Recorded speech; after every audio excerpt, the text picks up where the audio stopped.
এদিকে সন্ধ্যার পরেই এক দফা ডাক দিয়ে রাজপথে ঝাঁপিয়ে পড়েছে শিক্ষার্থীরা। ডক্টর ইউনূসের পদত্যাগের দাবিতে রণক্ষেত্রে উত্তাল ঢাকা শাহবাগ। রাতেই সারা দেশের গ্রামীণ ব্যাংক আগুনে জ্বালিয়ে দেওয়ার হুঁশিয়ারি।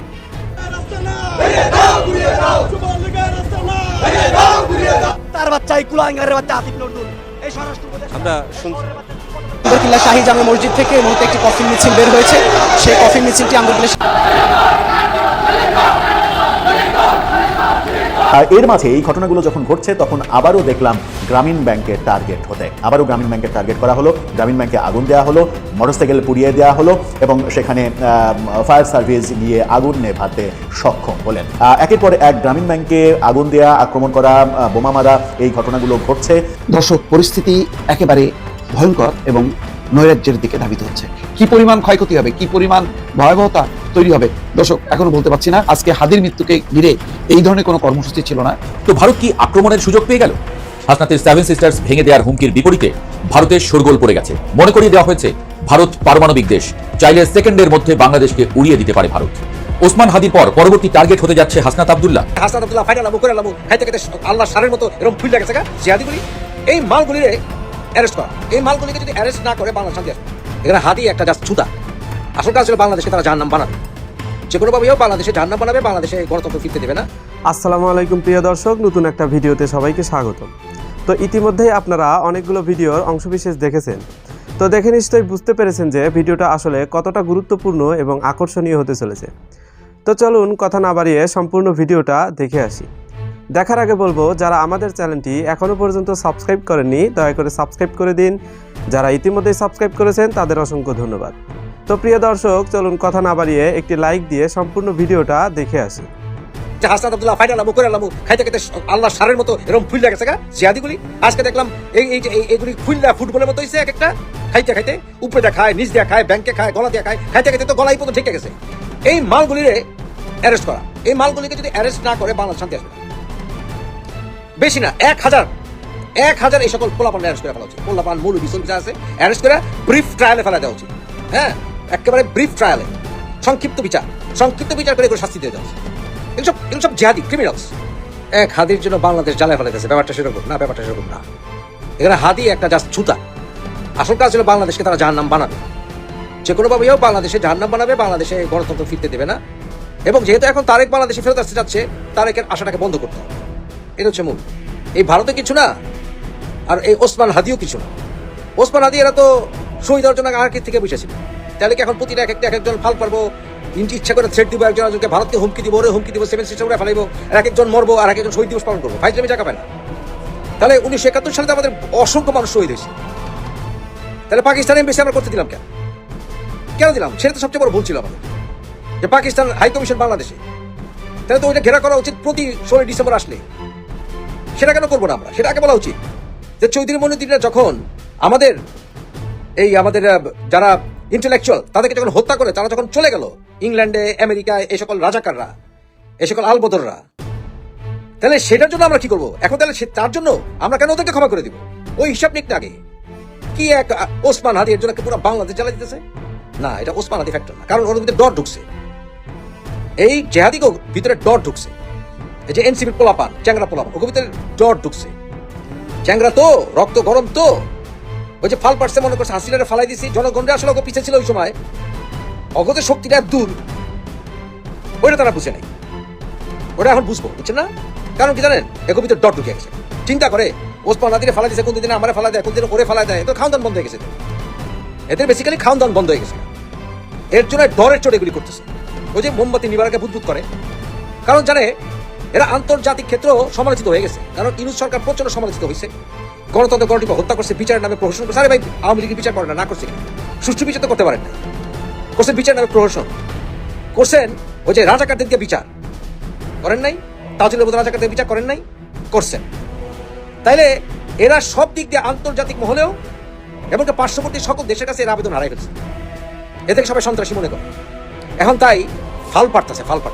আর ওই যে ফ্রান্স থেকে আর আমেরিকা থেকে ইল্লু পিঙ্কু এদেরকে বাতাস দেয়, এদেরকে উস্কায় দেয়। এদেরকে উস্কানের ফলে প্রথম আলো, ডেইলি স্টার, এগুলো তো বহুত আগে টার্গেট। কারণ ওই যে আরেক রাজাকার আছে না, রাজাকারের পোলা মাহমুদুর রহমান, আমার দেশ, যার মায় কিনা সংগ্রামের এডিটর ছিল, এই রাজাকারের জারদ সন্তান মাহমুদুর রহমান, বুঝছেন না? এই মাহমুদুর রহমান আমার দেশের পত্রিকার ব্যবসা বাড়ানোর জন্য ওই আগুন জ্বালাই দিব, আপনার ডেলিস্ট আগুন জ্বালাই দিছে, প্রথম আলো আগুন জ্বালাই দিছে, মানুষগুলোর জীবন বিপন্ন করছে, ওখানে সাংবাদিকদের আক্রমণের শিকার করছে, তাদের শরীরে আঘাত করছে, তারা পুইরা পড়তে নিছিল, মরে গেছে কিনা কয়জন কে জানে। এরপর যদি ইল্লুপিঙ্কু কয় না থাক ফিরে আসো, চলবো না। ক্রাইম কিন্তু তোমরা করে ফেলছো ইল্লুপিঙ্কু। ভারতের সাংবাদিকরা, ভারতের সরকারের যদি কেউ শুনে থাকে, এটা উচিত হবে ভারতের সরকারের ক্ষমতা ব্যবহার করে এই ইল্লুপিঙ্কু যাদের বিরুদ্ধে অলরেডি আমরা বিভিন্ন নালিশ দিয়ে রাখছি, এগুলো ঘাড়ে ধইরা জেলে ভিতরে পড়া। এই আইন কিন্তু আছে, আন্তর্জাতিক মতে এই স্টেপ নেওয়া যায়। তাহলে ইল্লুপিঙ্কুরে সোজা করা উচিত। এবং তারপরে বাংলাদেশে এই ক্রিমিনালগুলি আছে না, এই যে হাসনাত আব্দুল্লাহ, ফাইটা লামু, করে লামু, খাইতে খাইতে আল্লাহ সারের মতো এরকম ফুল গেছে গা জিহাদিগুলি। আজকে দেখলাম এইগুলি ফুল্লা ফুটবলের মতো হয়েছে, এক একটা খাইতে খাইতে উপরে খায়, নিচ দিয়ে খায়, ব্যাংকে খায়, গলা দিয়ে খায়, খাইতে খাইতে তো গলাই পর্যন্ত ঠিক গেছে। এই মালগুলিরে অ্যারেস্ট করা, এই মালগুলিকে যদি অ্যারেস্ট না করে বাংলাদেশ শান্তি আসবে। বেশি না, 1000 এই সকল পোলাপান অ্যারেস্ট করে ফেলা উচিত। পোলাপান মূল বিচন যা আছে অ্যারেস্ট করে ব্রিফ ট্রায়ালে ফেলা দেওয়া উচিত। হ্যাঁ, একেবারে ব্রিফ ট্রায়ালে, সংক্ষিপ্ত বিচার করে শাস্তি দিয়ে দেওয়া উচিত। এগুলো সব জিহাদি ক্রিমিনালস। কথা কন না কেন, স্টেট বলেন। আর বিএনপি আওয়ামী লীগ এই বিষয়ে ইউনাইটেড হইতে হবে। ভাই আওয়ামী লীগ অন্যায় করলে আওয়ামী লীগ বিচার সুষ্ঠু করেন না, বিএনপির ক্ষমতা এসে সুষ্ঠু বিচার করুক। আর বিএনপি যা অন্যায় করছে তারও বিচার হোক। বিএনপি তো সন্ত্রাসী পালা শুরু করছে, এগুলো তবা করুক। এই যে আজাদ আড়াই হাজার সন্ত্রাসী এটা পাল্টাছে না, এগুলি তবা করে বিএনপি আওয়ামী লীগ দুজনের দেশের জন্য কাজ করুক। এটা দেশে ইউনাইটেড হয়ে যায়। সবার উপর বাংলাদেশ, সবার উপর 1971 সাল, সবার উপর আমাদের স্বাধীনতার সার্বভৌমত্ব। এরা একত্র হয়ে যাক, এই দুই দল একত্রে। এই হারামজাদা গুলির প্রাধান্য দেখ না কেন, সবগুলির বাইন্দা ভিতরে বলুক না কেন বলবে না? সবগুলি শয়তান। আপনি ভিয়েনা কনভেনশন ব্রেক করে ইউনূস সাহেব আপনি দেখতেছেন না, যারা একটা বিদেশি রাষ্ট্রের ডেপুটি হাই কমিশন এরা আক্রমণ করে, এরা প্রোটেস্ট আক্রমণ করে, এরা থ্রেট দেয় বাংলাদেশের মাটিতে দাঁড়ায় আমাদের প্রতিবেশী রাষ্ট্রের বিরুদ্ধে। প্রতিবেশী রাষ্ট্রে ভুল করলে তার আমিও তো ভারতের অনেক সমালোচনা করি ভারতীয় সরকারের। কিন্তু এর অর্থ কি ভারতের হাই কমিশন জ্বালাই দিব? ভিয়েনা কনভেনশন আছে কি করতে? আন্তর্জাতিক আইনে বাংলাদেশ যে মাইনকে চিপায় পড়তেছে এটা বুঝেন ডক্টর আপনার কাছে কালকে নাই, হয় আল্লাহর কাছে যাবেন না গতি ছাড়বেন। বাংলাদেশে কি হবে? তাহলে এটা কি আপনার দায়িত্ব দিতে পারে না? বাংলাদেশে পেনাল করে দায়িত্ব দিতে পারে না? বাংলাদেশ আর্মি প্রধান কি করেন ভাই? আপনি কি ওয়াকা সাহেব আপনি কি করেন? আপনি তো বলছেন আপনার উপর আস্থা রাখার জন্য। স্ট্রং হন, অ্যাকশনে যান, এই বান্দরগুলিরে ধরেন, দেশকে ঠান্ডা করেন। কথা নেই, বার্তা নেই, ট্রাক্টর নিয়ে গিয়ে বিল্ডিং ভেঙে ফেলাইবো, আগুন জ্বালায় ফেলাই দিব। কয়জন এরা কয়জন? 1000, 2000, 3000, 5000, 10,000 এর উপরে না। এই 10,000 আপনি ঠান্ডা করেন, বেশি না, কয়েকশো আর্মি অফিসার লাগবে, আর্মি লাগবে। খোঁজা করে দেন, দেখবেন এগো পিছিয়ে কুত্তাটাও খারাইব না, বুঝছেন? বাংলাদেশকে আর কত জাহান্নাম বানাবেন আপনারা? আর কত জাহান্নাম হইতে দিবেন আপনারা? এটা ভাবতে হইব। এরা যদি চায় যে এরা বাংলাদেশকে যুদ্ধক্ষেত্র বানাইব, যদি চায় ঘোষণা দেখ, তাহলে আমরাও প্রস্তুত হই। বাংলাদেশকে বিএনপি আওয়ামী লীগ আপনি যাই করেন, বিএনপি করেন, আওয়ামী লীগ করেন, জাতীয় পার্টি করেন, যে দলই করেন, বাংলাদেশকে মদ থেকে বাঁচাইতে হবে। তার জন্য যা দরকার, যদি আমাদেরকে তৈরি হইতে হয় তারপর তৈরি হবে। যদি মারামারি করার জন্য বাংলাদেশ মারামারি করে দেশকে বাঁচাতে হয়, তাই সেটাই আমাদের করতে হবে। কি করা? যদি সরকার আমাদেরকে হেল্প না করে, বাংলাদেশ আর্মি হেল্প না করে, তাহলে আমাদেরকে সেটাই করতে হবে। তাহলে আমরা ডান্ডা রেডি করি ঠান্ডা করার জন্য, আর তো উপায় নাই। আছে আবারও দেখলাম গ্রামীণ ব্যাংকের টার্গেট হতে, আবারও গ্রামীণ ব্যাংকের টার্গেট করা হলো, গ্রামীণ ব্যাংকে আগুন দেওয়া হলো, মোটরসাইকেল পুড়িয়ে দেওয়া হলো এবং সেখানে ফায়ার সার্ভিস গিয়ে আগুন নেভাতে সক্ষম হলেন। এটা কারা করছে? খুব সহজেই অনুমান তো করা যায় কারা করছে। গ্রামীণ ব্যাংক কাদের টার্গেট, কিন্তু সবসময় কি সেই অনুমান সত্য হয়, নাকি মাঝে মাঝে তৃতীয় পক্ষও সুবিধা আদায় করার ফন্দি ফিকির খোঁজে? পুলিশকেই বের করতে হবে এর পেছনের কারণটা কি, এটা কারা করলো। একের পর এক গ্রামীণ ব্যাংকে আগুন দেয়া, আক্রমণ করা, বোমা মারা, এই ঘটনাগুলো ঘটছে।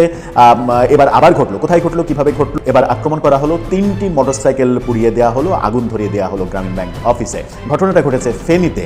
গণমাধ্যম বিডি নিউজ 24 এই তথ্যটা নিশ্চিত করছে। অন্য গণমাধ্যমে আমার চোখে পড়েনি, বিডি নিউজে এই খবরটা চোখে পড়েছে। সেখানে তাদের শিরোনামে তারা বলছে যে ফেনীতে গ্রামীণ ব্যাংক কার্যালয়ে পেট্রোল ঢেলে আগুন, পুড়ল 3 মোটরসাইকেল।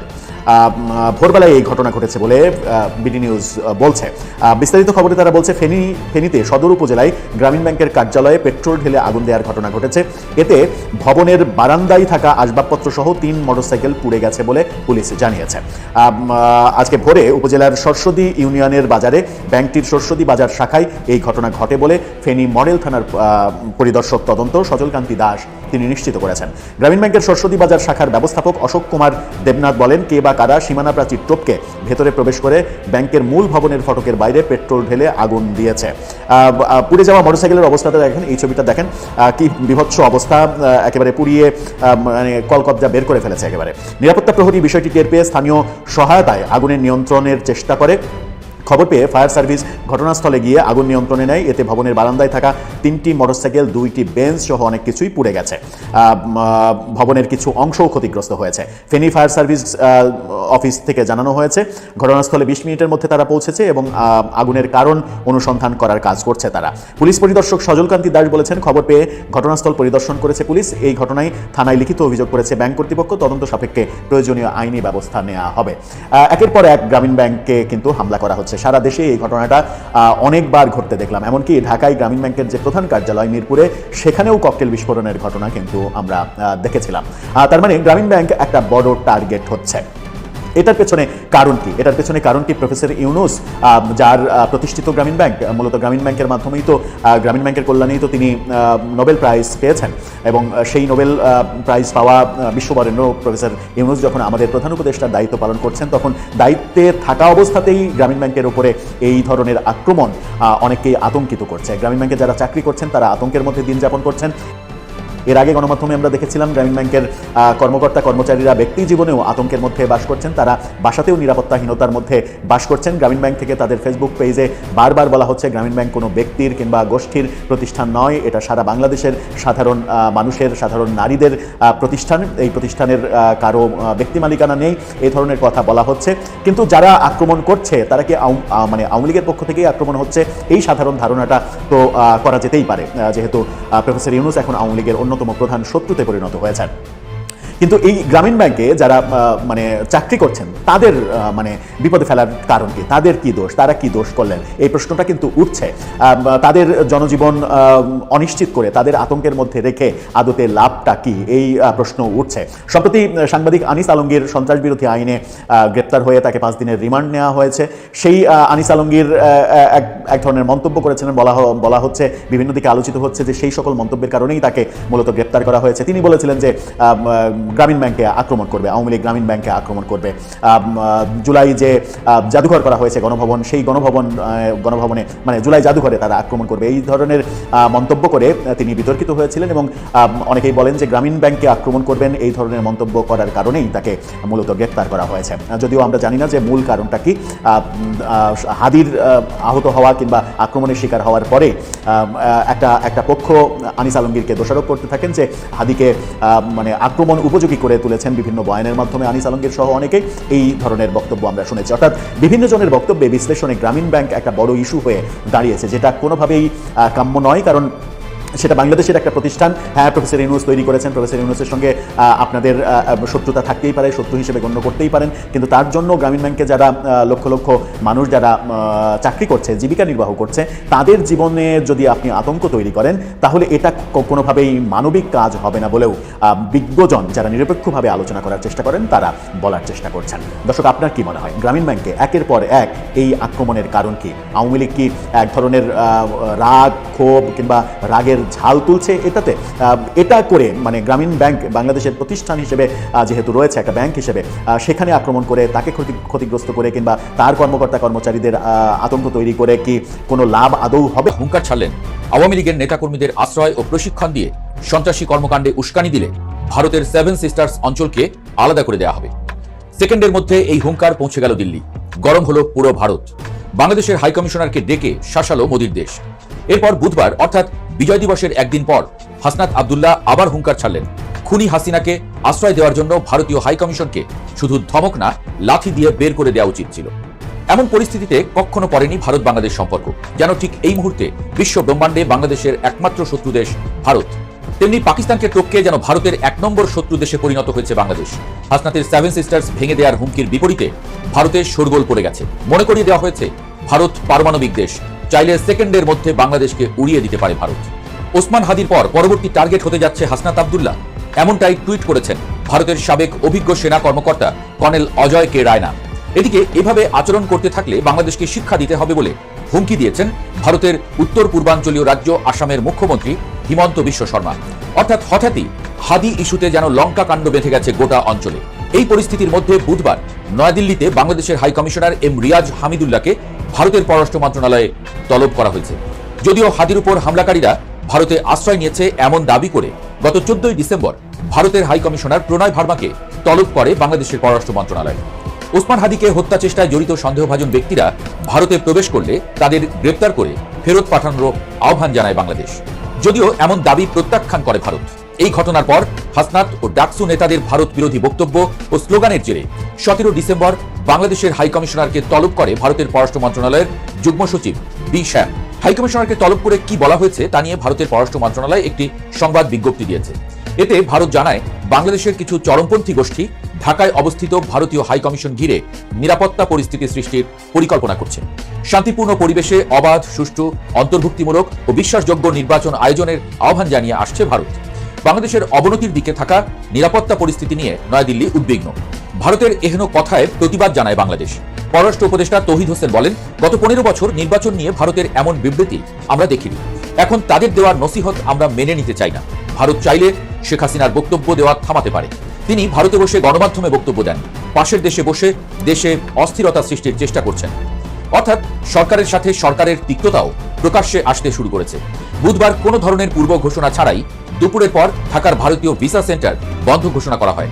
কারণ হিসেবে বলা হয়, চলমান পরিস্থিতির কথা বিবেচনা করে বুধবার দুপুর 2টা থেকে রাজধানীর যমুনা ফিউচার পার্কে অবস্থিত ভারতীয় ভিসা আবেদন কেন্দ্র বন্ধ রাখার সিদ্ধান্ত নেওয়া হয়েছে।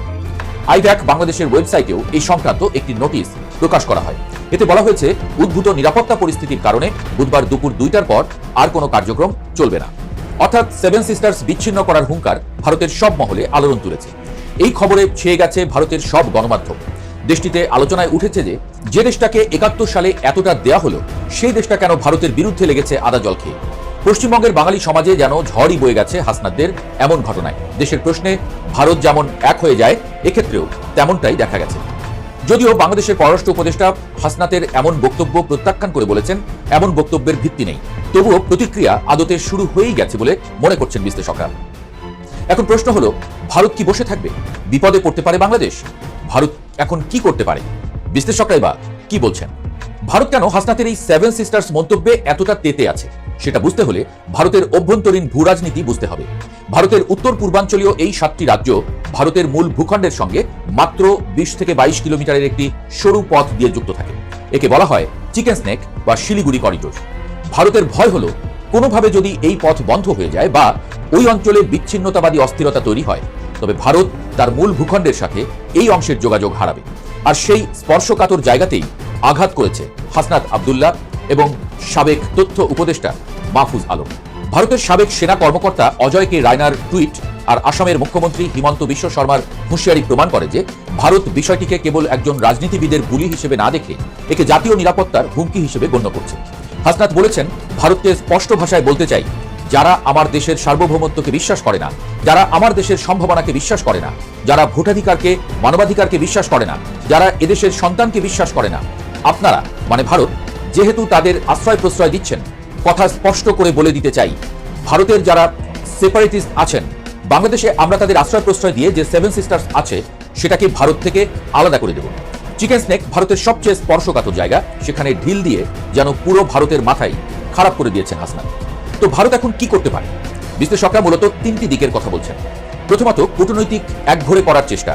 ভারত যেভাবে নির্বাচন এবং চরমপন্থী গোষ্ঠী শব্দগুলো ব্যবহার করছে, তাতে বোঝা যায় তারা আন্তর্জাতিক মহলে বাংলাদেশকে অস্থিতিশীল রাষ্ট্র হিসেবে প্রমাণের চেষ্টা করছে। দ্বিতীয়ত, ভিসা ও বাণিজ্যিক কড়াকড়ি। ভিসা সেন্টার বন্ধ হওয়াটা কেবল ট্রেইলার হতে পারে। ভারত যদি দীর্ঘমেয়াদে সীমান্ত বাণিজ্য বা চিকিৎসা ভিসা বন্ধ করে দেয়, তবে বাংলাদেশের সাধারণ মানুষ এবং বাজারে বড় ধরনের চাপ সৃষ্টি হবে। তৃতীয়ত, সীমান্তে কঠোরতা। সীমান্তে বিএসএফ এর তৎপরতা বাড়িয়ে এবং সেপারেটিস্টদের মদত দেওয়ার পাল্টা অভিযোগ তুলে ভারত এক ধরনের মনস্তাত্ত্বিক যুদ্ধ জারি রাখতে পারে। কিন্তু ভারতের এই চাপ কি সইতে পারবে বাংলাদেশ? সাবেক রাষ্ট্রদূত হুমায়ুন কবির মনে করেন, আমাদের বুঝতে হবে নীতিগতভাবে স্পর্শকাতর বিষয় কোনগুলো। 7 সিস্টার্স নিয়ে কথা বলাটা ভারতের জন্য চরম উদ্বেগের। রাজনীতিকদের এই ধরনের বক্তব্যের প্রভাব কখনো কখনো বেশ গভীর হয়। তো ভারত কি আক্রমণের সুযোগ পেয়ে গেল? সমর বিশেষজ্ঞরা বলছেন, পূর্ণাঙ্গ সামরিক আক্রমণ না হলেও ভারত এখন বাংলাদেশের উপর মাল্টি ডাইমেনশনাল বা বহুমুখী চাপ প্রয়োগ করবে। এর মধ্যে থাকতে পারে আন্তর্জাতিক ফোরামে বাংলাদেশের বিরুদ্ধে লবিং করা, সংখ্যালঘু ইস্যুকে বড় করে দেখানো এবং অর্থনৈতিক অসহযোগিতা। হাসনাত আব্দুল্লাহর হুঙ্কার সাধারণ মানুষের আবেগকে তুষ্ট করলেও এটি ভারতকে বাংলাদেশের উপর খবরদারি করার একটি মোক্ষম অজুহাত এনে দিয়েছে বলেই মত বিশ্লেষকদের। ভারত এবং বাংলাদেশের সম্পর্ক এখন খাদের কিনারায়, এটা স্বীকারও করেছেন পররাষ্ট্র উপদেষ্টা। একদিকে হাসনাতদের হুঙ্কার, অন্যদিকে দিল্লির শাসানি। ভারত এখন শিক্ষা দেওয়ার যে হুমকি দিচ্ছে তা যদি বাস্তবে রূপ নেয় তবে দক্ষিণ এশিয়ার রাজনীতিতে এক ভয়াবহ অস্থিরতা শুরু হতে পারে। তবে বাংলাদেশও আগের মতো নতজানু হয়ে থাকার নীতিতে নেই, সেটাও পরিষ্কার। তো প্রিয় দর্শক, আশা করছি সম্পূর্ণ ভিডিওটা মনোযোগ দিয়ে দেখেছেন। তো দেখে কি বুঝলেন, কি জানলেন, আপনাদের গুরুত্বপূর্ণ মতামতগুলো আমাদের কমেন্ট বক্সে জানিয়ে দিন। পারলে ভিডিওটা শেয়ার করে অন্যকে দেখার সুযোগ করে দিন।